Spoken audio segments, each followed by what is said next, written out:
লখিমপুৰৰ এখন বিদ্যালয়ৰ আজব কাণ্ড। দুগৰাকী ছাত্ৰীৰ বিপৰীতে দুগৰাকী শিক্ষয়িত্ৰী। সকলো সুবিধা পায়ো বিদ্যালয়লৈ নাহে শিক্ষয়িত্ৰী। লখিমপুৰত শিক্ষা বিভাগত চলিছে আজব কাণ্ড, য'ত দুগৰাকী শিক্ষয়িত্ৰীয়ে পাঠদান কৰে দুগৰাকী ছাত্ৰীক। সকলো ধৰণৰ চৰকাৰী সুবিধা পোৱাৰ পাছতো সময়মতে বিদ্যালয়ত উপস্থিত নাথাকে শিক্ষয়িত্ৰী। স্থানীয় ৰাইজৰ দীৰ্ঘদিনীয়া অভিযোগ অনুসৰি বিদ্যালয়খনত নাই কোনো প্ৰাৰ্থনা কিংবা ঘণ্টা বজোৱাৰ ব্যৱস্থা। এইখনেই হৈছে লখিমপুৰ জিলাৰ ফুকনহাটস্থিত চৰাইমৰীয়া কোহিনুৰ প্ৰাথমিক বিদ্যালয়।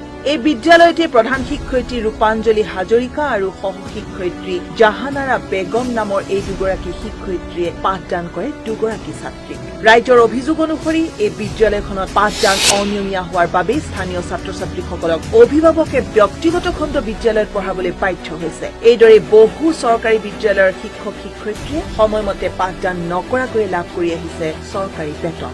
এনেসমূহ বিদ্যালয়ৰ ওপৰত শিক্ষা বিভাগে কেনেধৰণৰ ব্যৱস্থা গ্ৰহণ কৰে সেয়াহে হ'ব লক্ষণীয়। কি স্কুল? চৰাইমৰীয়া কোহিনুৰ প্ৰাথমিক বিদ্যালয়। তিনিজনৰ এজন অনুপস্থিত আৰু শিক্ষয়িত্ৰী দুগৰাকী।